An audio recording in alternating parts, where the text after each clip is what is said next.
Bonjour ou bonsoir à tous et bienvenue sur la chaîne Histoire de la Bible.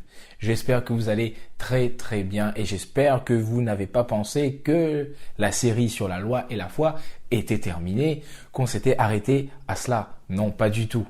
Nous avons vu des notions sur la loi dans l'Ancien Testament, son rapport avec la foi, avec certaines personnes dans l'Ancien Testament.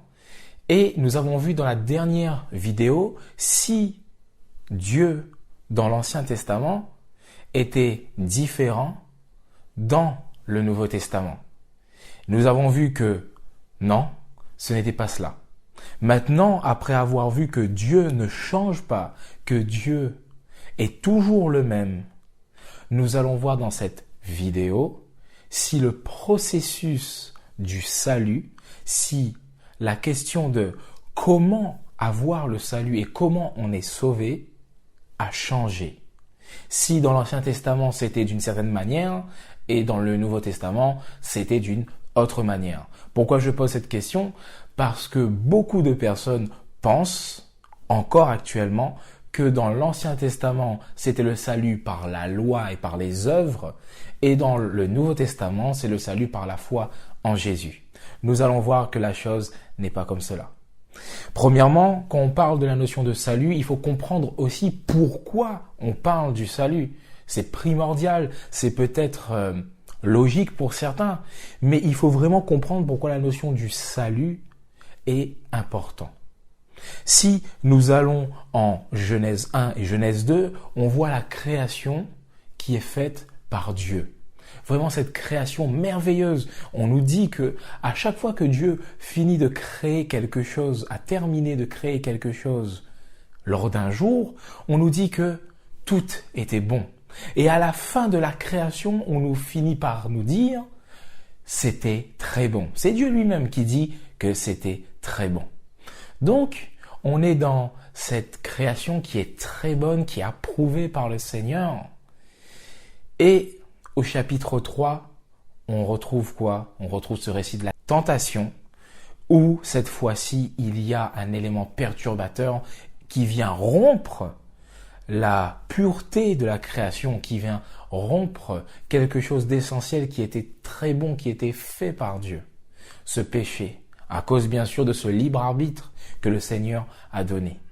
Mais voilà pourquoi la notion du salut est importante, car il y a eu un péché, il y a eu une désobéissance qui est entrée dans le monde alors que Dieu avait tout bien créé, mais avait quand même donné cette liberté à l'homme, à sa créature, de pouvoir choisir, de lui obéir ou non. Et ici, malheureusement, l'homme et la femme ont décidé de désobéir. Et par cela, il y a le péché qui est entré dans le monde. Le péché est entré dans le monde. Romains 5 au verset 12 nous dit « C'est pourquoi de même que par un seul homme le péché est entré dans le monde, et par le péché la mort. De même la mort a atteint tous les hommes parce que tous ont péché. » Donc, on voit vraiment que ce qui s'est passé dès le début avec Adam et Ève, ce n'est pas quelque chose qui ne nous atteint pas actuellement, aujourd'hui. Si, cela nous atteint car le premier péché a entraîné la mort dans le monde et la mort continue d'être présente encore plus parce qu'on nous dit tous ont péché. Le péché lui-même, je tiens à le rappeler, c'est la privation de la présence de Dieu, de la présence de sa gloire. On voit cela en Romains 3 au verset 23. On nous dit « Tous ont péché et sont privés de la gloire de Dieu ». Donc, on voit que cet événement, dès le début, a provoqué quelque chose d'effroyable, de terrible dans la vie du monde entier. Donc, avec ce péché qui est entré, il y a bien cette notion de salut parce que nous avons besoin d'être sauvés. Nous avons besoin d'être sauvés. Nous avons besoin de ce salut. Et alors, justement, vient la question, comme je disais au début, comment s'obtient-il? Comment le salut s'obtient-il? Dans le Nouveau Testament, c'est très clair. dans le Nouveau Testament, c'est incontestable. C'est incontestable. On peut le voir encore une fois en Romains 3, mais les versets 24 à 27, où on nous dit « Et ils sont gratuitement déclarés justes par sa grâce, par le moyen de la libération qui se trouve en Jésus-Christ. C'est lui que Dieu a destiné à être par son sang une victime expiatoire pour ceux qui croiraient. Il démontre ainsi sa justice, puisqu'il avait laissé impunis les péchés commis auparavant à l'époque de sa patience. Il la démontre dans le temps présent de manière à être juste, tout en déclarant juste celui qui a la foi en Jésus. Où donc est la raison de se montrer fier? Elle a été exclue. Par quelle loi? Par quelle œuvre? Non. Par la loi de la foi. Donc, on voit bien que ces versets sont très explicites, que Dieu, premièrement, a destiné Jésus, le Sauveur, à venir être cette victime expiatoire. Encore une fois, je vous renvoie sur la vidéo que j'ai faite sur la prédestination dans la Bible en cliquant juste là-haut pour voir c'est quoi la notion de prédestination dans la Bible. Étant donné aussi que on nous explique très bien que la prédestination ici, en tout cas dans ce texte, c'est le fait que Dieu a prédestiné Jésus à être cette victime expiatoire et que c'est ceux qui croiraient en lui qui seraient justes et justifiés par la foi. Donc dans le Nouveau Testament, on est clair. Encore un autre verset pour appuyer clairement ce fait. Nous allons en Éphésiens 2 au verset 8. En effet, c'est par la grâce que vous êtes sauvés, par le moyen de la foi, et cela ne vient pas de vous, c'est le don de Dieu. Donc ici, encore une fois, on nous explique clairement, c'est par grâce, par le moyen de la foi qu'on est sauvé, et cela ne vient pas de nous, cela vient de Dieu. Donc c'est Dieu qui donne tous les moyens, toutes les capacités, toutes les armes, tout ce qu'il faut pour que nous soyons sauvés. Nous devons croire en lui et croire en Jésus-Christ. Donc dans le Nouveau Testament, on est clair sur la question. Mais alors dans l'Ancien Testament, comment cela se passe-t-il? Est-ce que, comme certains le disent, c'était par la loi dans l'Ancien Testament? Nous pouvons, premièrement, regarder effectivement en Genèse 3 au verset 15 que Dieu, dès l'Ancien Testament, dès le péché qui entre dans le monde, il fait une promesse. Il dit « Je mettrai l'hostilité entre toi » en parlant au serpent qui n'est autre que Satan. « Je mettrai l'hostilité entre toi et la femme, entre ta descendance et sa descendance. Celle-ci t'écrasera la tête et tu lui blesseras le talon. » Donc ici, c'est une promesse que Dieu va faire déjà aussi au serpent pour faire comprendre qu'au serpent qu'il ne vaincra pas, qu'il va peut-être pouvoir faire mal. Lui, il va blesser le talon de la postérité de la femme, mais la postérité de la femme va écraser la tête du serpent, donc finalement va le détruire. Ici, nous avons qu'autre que la promesse d'un sauveur, la promesse de Jésus même, qui va venir pour vaincre le mal, pour vaincre le péché et pour vaincre finalement l'origine du mal. C'est Dieu, premièrement, qu'on peut voir déjà dans cette notion, c'est Dieu qui met l'hostilité entre la descendance du serpent et la descendance de la femme. Ce n'est pas une hostilité qui est créée tout seul, non. Mais c'est Dieu qui met, on voit premièrement l'intervention vraiment de Dieu dans ce salut, dans cette promesse. Je mettrai l'hostilité. Je mettrai cette hostilité. Et ce verbe mettre peut aussi se traduire par poser, fixer, réaliser. Donc Dieu est vraiment dans cette promesse en train de dire que je m'implique clairement dans ce processus de salut. Je m'implique clairement. Nous pouvons voir plus tard, en Genèse 6 au verset 8, qu'un homme particulier va trouver grâce aux yeux de Dieu. Et cet homme n'est autre que Noé. Noé va trouver grâce auprès du Seigneur. Au verset 9, on va dire que c'est un homme intègre, c'est un homme droit, c'est un homme qui marche selon Dieu et qui marche dans la crainte de Dieu. Mais on voit bien que cela est dit juste après que le Seigneur donne sa grâce à Noé, premièrement. C'est le Seigneur qui donne sa grâce, premièrement, à Noé. Non pas qu'il est un homme intègre et droit, et pour cela, il mériterait quelque chose. Mais non, le Seigneur donne sa grâce, et c'est un don que Dieu donne. Après, bien sûr, Noé doit obéir. Et là, encore une fois, nous voyons cette relation entre cette foi, cette grâce et cette obéissance. La loi, alors. Cette obéissance que Noé doit dégager envers son Créateur dans cette relation, dans cette alliance qui est en train de se faire entre l'homme et son Dieu. Et la grâce de Dieu, bien sûr, cette grâce qui va témoigner à Noé est nécessaire pour le salut, car c'est Dieu lui-même qui va donner toutes les ustensiles, toutes les indications à Noé pour pouvoir s'en sortir du déluge qui va venir sur le monde. Il va l'appeler aussi après à évangéliser, ce que nous sommes aussi appelés à faire.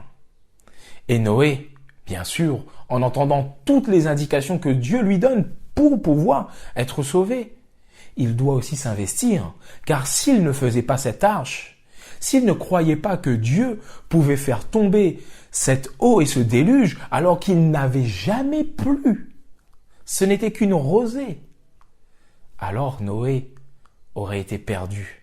Mais Noé a cru à ce que l'Éternel lui a dit. En Genèse 15, au verset 6, cette fois-ci, nous avons l'expérience d'un autre homme, Abraham. Abraham qui nous dit a fait confiance en l'Éternel et cela lui fut imputé à justice. Nous avons déjà vu ce texte-là dans le premier épisode.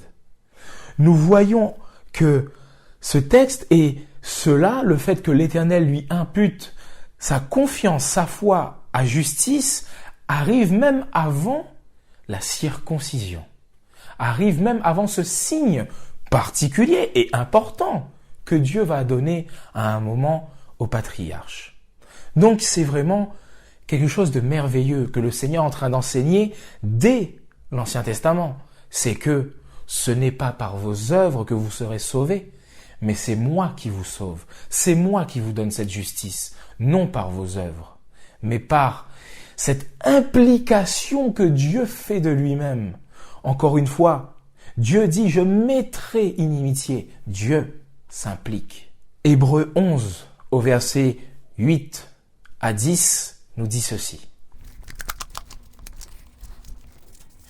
C'est par la foi qu'Abraham a obéi lorsque Dieu l'a appelé et qu'il est parti pour le pays qu'il devait recevoir en héritage. Et il est parti sans savoir où il allait. C'est par la foi qu'il est venu s'installer dans le pays promis, comme dans un pays étranger. Il a habité sous des tentes ainsi qu'Isaac et Jacob, les co-héritiers de la même promesse, car il attendait la cité qui a de solides fondations, celle dont Dieu est l'architecte et le constructeur. Nous voyons là que toutes les actions que vont faire Abraham et tous les autres sont faits par foi. Toute l'obéissance qu'ils vont dégager, toute cette obéissance que nous pouvons parfois regarder et penser que c'est tellement strict. Non, ils l'ont fait par la foi, car ils étaient sûrs. Mais vraiment sûrs, le texte nous dit, ils sont allés dans un autre pays, ils ont quitté leur pays, ils sont peut-être allés dans l'héritage, dans ce pays de Canaan, mais ils avaient encore les yeux plus loin. Ils pensaient à la cité dont Dieu lui-même est l'architecte et le constructeur. C'est vraiment merveilleux. Mais vraiment, autre personnage que nous pouvons voir dans l'Ancien Testament, Moïse. Moïse, c'est intéressant de regarder son histoire parce que justement, nous pouvons voir avec Moïse une quantité innombrable de lois qui vont sortir et nous pouvons nous retrouver devant toutes ces lois et nous dire mais c'est dur, il y a des lois de partout, il y a toutes ces lois. Mais Exode 20, au verset 9 à 17, nous retrouvons les fameux 10 commandements.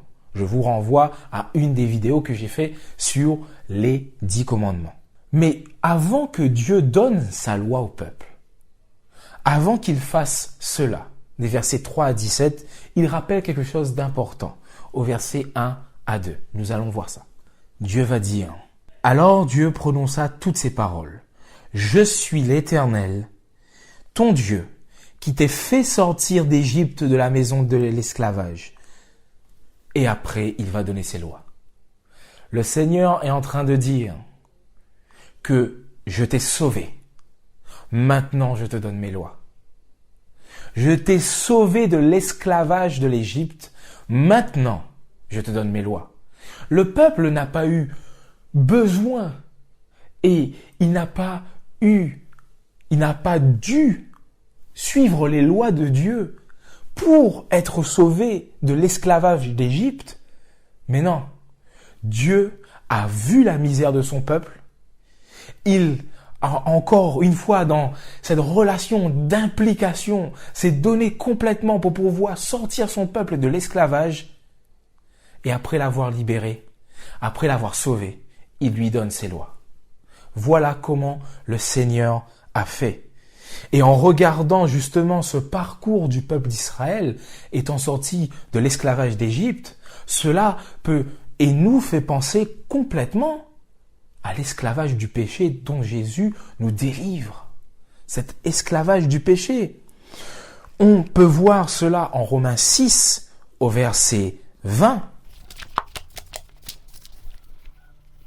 En effet, lorsque vous étiez esclaves du péché, vous étiez libres par rapport à la justice. Donc on était esclaves du péché. Et autre texte qui est encore dans ce sens, Jean 8 au verset 34. En vérité, je vous le dis, leur répliqua Jésus. Toute personne qui commet le péché est esclave du péché. Dès lors qu'on commet le péché, on devient esclave du péché. Mais gloire soit rendue à Dieu parce que Jésus est venu nous libérer de l'esclavage du péché. Donc, nous voyons que, encore une fois, et là nous sommes dans l'Ancien Testament, Dieu libère son peuple d'abord. Il le sauve, puis la loi vient. Donc, encore une fois, des exemples qui ne nous montrent toujours pas qu'il y a la loi qui sauve. Cela n'était pas donné, c'était pas une notion que le peuple connaissait et que Dieu avait donnée au peuple. Non, pas du tout. C'est vrai qu'on pourrait utiliser des textes pour nous dire que Dieu a quand même donné une notion que par la loi, c'est elle qui nous fera vivre.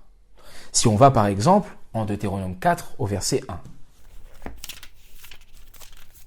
Maintenant, Israël, écoute les prescriptions et les règles que je vous enseigne, mettez-les en pratique afin de vivre et d'entrer en possession du pays que vous donne l'Éternel, le Dieu de vos ancêtres. Donc, ici on voit bien, effectivement, on nous dit que mettez en pratique ces lois afin que vous puissiez vivre par elles. Et c'est totalement vrai, la parole de Dieu est vérité. Mais si nous allons en Deutéronome 4, toujours le même chapitre, les versets 29 à 31. Regardons ce que l'Éternel dit.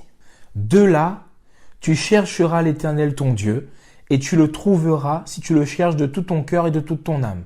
Je rappelle que, entre le verset que nous venons de lire, c'est-à-dire chapitre 4 au verset 1, et chapitre 4 au verset 29, entre ces versets ici, l'Éternel est en train de dire par la bouche de Moïse que vous allez suivre mes lois, mais si vous ne suivez pas, il y aura des malédictions qui vont tomber sur vous. Vous serez détruits totalement. Vous serez arrachés, vous serez divisés, votre peuple sera esclave d'autres peuples, etc. Et après, là, au verset 29, il dit de là, c'est-à-dire de votre esclavage, du moment où vous avez désobéi, où vous n'êtes plus entré dans cette relation avec l'Éternel, du lors que vous n'avez pas écouté les lois de l'Éternel. Il dit, de là, tu chercheras l'Éternel, ton Dieu. Tu le trouveras, si tu le cherches de tout ton cœur et de toute ton âme. dans ta détresse, quand tout cela t'arrivera, dans l'avenir, tu retourneras à l'Éternel ton Dieu et tu écouteras sa voix. Oui, l'Éternel ton Dieu est un Dieu de compassion. Il ne t'abandonnera pas et ne t'anéantira pas. Il n'oubliera pas l'alliance de tes ancêtres, celle qu'il a conclue avec eux en prêtant serment. Donc ici, l'Éternel est en train de dire que même si tu romps mon alliance, moi je n'oublierai jamais mon alliance. Mais vraiment jamais. Si tu veux retourner à moi, je t'accepterai bras ouverts. Je t'accepterai. Oui, cette loi, premièrement, cette loi que l'Éternel a donnée, comme il l'a donnée à Adam et Ève. Cette loi, ils devaient l'obéir pour continuer à vivre. Mais ils ne l'ont pas obéi en mangeant l'arbre de la connaissance du bien et du mal. Et alors, effectivement, ils ont apporté la mort. Donc, pour être sauvés, ils avaient besoin d'un sauveur. Et pour continuer à vivre dans cette alliance avec le Seigneur, avec ce bonheur, avec cette paix, il faut retomber dans et retrouver cette alliance avec le Seigneur. Donc, obéir à ses lois pour vivre, effectivement. Non pas pour être sauvé, mais pour continuer de vivre dans le chemin que l'Éternel a placé. C'est pour cela qu'il disait cela même au peuple d'Israël avant. Et c'est pour cela qu'il nous dit aussi cela maintenant. Pourquoi pratiquer et observer? Le verset 40 aussi nous dit quelque chose d'important. Respecte ces prescriptions et ces commandements que je te donne aujourd'hui, afin d'être heureux. Ce que Dieu veut pour son peuple, c'est qu'il soit heureux. Souvent, j'aime utiliser le premier chapitre du psaume parce qu'il a été vraiment dirigé par le Seigneur, parce que le livre des psaumes, c'est un regroupement en fait de plusieurs chants qui étaient chantés par le peuple. Et ce premier psaume, il nous montre vers quoi le Seigneur veut nous amener. Heureux l'homme. Il veut que son peuple soit heureux. C'est pour cela qu'il donne ses lois, qu'il donne ses prescriptions. Des prescriptions qui devaient être observées par le peuple d'Israël sous certaines conditions, parce qu'ils étaient dans une culture, parce qu'ils avaient une législation qu'ils pouvaient eux-mêmes appliquer. Et ça, vous pouvez regarder dans la vidéo que j'ai faite sur ce sujet en cliquant juste là-haut, qui est dans la même série, donc loi vs foi. Et des lois qu'il donne pour l'univers entier, pour que l'univers soit heureux et que ces créatures soient heureuses. Enfin, nous pouvons voir un dernier exemple. Et pour cela, je reviens en Genèse 3, où on a vu au verset 15 qu'il y a cette promesse faite, que Dieu s'implique, je mettrai l'hostilité. Et au verset 21, il va faire quelque chose de merveilleux.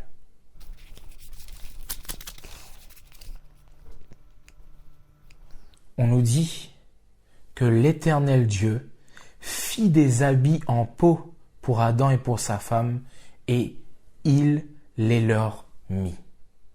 En regardant cela comme ça, on pourrait croire que c'est juste un détail. Mais non, souvenez-vous que Adam et Ève, quand ils ont vu qu'ils étaient nus, quand ils ont compris, quand leur innocence fut perdue, ils se sont fait des habits avec des feuilles. Donc eux-mêmes, ils se sont fait des habits. Mais ici, on nous dit que non. L'Éternel, ce qu'il va faire, c'est des habits en peau. Donc premièrement, il doit sacrifier un animal et il fait les habits et c'est lui-même qui remet, le texte nous dit, et il les leur mit. C'est l'Éternel lui-même qui va mettre les habits à Adam et Ève. Cela veut bien dire que nous ne pouvons pas, par nos actions, par nos œuvres, nous revêtir nous-mêmes d'une quelconque justice. Non. C'est le Seigneur lui-même qui peut nous revêtir de sa justice. Nous ne pouvons pas être justes par nous-mêmes, mais c'est le Seigneur. Justement, en Exode 28, au verset 40 à 43, on a aussi cette même notion avec la notion de sacrificature. Lorsque Aaron devient sacrificateur, le Seigneur va dire quelque chose de précis à Moïse pour Aaron. Pour les fils d'Aaron, tu feras des tuniques, ainsi que des ceintures et des coiffes pour marquer leur importance et l'honneur de leur rang. Tu en revêtiras ton frère Aaron et ses fils avec lui. Tu les désigneras par onction, tu les établiras dans leurs fonctions, tu les consacreras et ils seront à mon service en tant que prêtres. Nous voyons là encore que Aaron, pour pouvoir entrer en présence du Seigneur, pour officier dans le sanctuaire, il doit, lui et ses fils, mettre un habit spécifique et spécial. Et cet habit, on nous dit que c'est Moïse qui doit l'en revêtir. Il ne peut pas s'en revêtir lui-même. Cela montre encore une fois la justice de Dieu, comment elle s'opère. On ne peut pas avoir la justice par soi-même. Mais c'est Dieu qui nous revêt de sa justice. Et nous voyons tous ces textes qui sont dans l'Ancien Testament. Dieu ne change pas. Et comme Dieu ne change pas, il ne change pas son plan. Son plan depuis le début était de donner un sauveur. Et ce sauveur serait le sauveur de tous. Pour ceux qui auraient cru avant, parce qu'on nous dit dans le livre de Hébreux 11 que Moïse, alors que Jésus arrive bien après, que Moïse regardait l'opprobre de Christ. Ils avaient déjà les yeux fixés sur la récompense. Ils savaient qu'il y avait quelque chose de plus loin. Ils savaient qu'il y avait un sauveur. C'est pour cela que le plan de Dieu n'a pas changé. De l'Ancien Testament au Nouveau Testament, le plan de Dieu n'a pas changé. Mais dans le Nouveau Testament, le plan de Dieu s'est concrétisé en la personne de Jésus. Ce plan était préfiguré par les lois cérémonielles que nous avons vues et ont été réalisés en Jésus-Christ. Nous pouvons voir dernièrement que cette justice, que ce salut, encore une fois, nous est donné par Jésus, parce que dans ces lettres envoyées aux églises d'Apocalypse, nous pouvons voir que dans la promesse qui est faite, dans la lettre envoyée à l'église de Sardes, on nous dit ceci. Celui qui vaincra sera revêtu ainsi de vêtements blancs, et je n'effacerai point son nom du livre de vie, et je confesserai son nom devant mon Père et devant ses anges. Nous voyons encore une fois là le plan de Dieu depuis le début et qui se concrétise à la fin. Cette justice que Dieu nous donne, ce salut que Dieu nous donne, qui nous offre. Non, la loi, comme dirait l'apôtre Paul, non, la loi n'est pas contre la foi. Non. Nous voyons cette cohabitation de la loi et de la foi dans les actions, dans l'obéissance que nous devons à Dieu, qui est motivée par la foi que nous avons en lui, par cette confiance que nous avons en lui. Et c'est cette confiance que nous avons en lui qui nous apporte cette justice qui vient de lui, parce que nous lui faisons confiance. Alors, mes amis, j'espère que vous avez bien compris le sujet de cette vidéo. En tout cas, n'hésitez pas à me faire des retours en commentaire pour une petite explication ou pour tout simplement me dire merci de cette vidéo, ça fait toujours plaisir. Et aussi les pouces bleus, vous savez que ça fait un réel plaisir encore. Je vous souhaite de passer une très bonne journée ou une très bonne soirée là où vous êtes. Le Seigneur est avec vous et je prie pour qu'il soit encore avec vous. Soyez bénis et surtout une chose, n'oubliez pas, faites du bien autour de vous.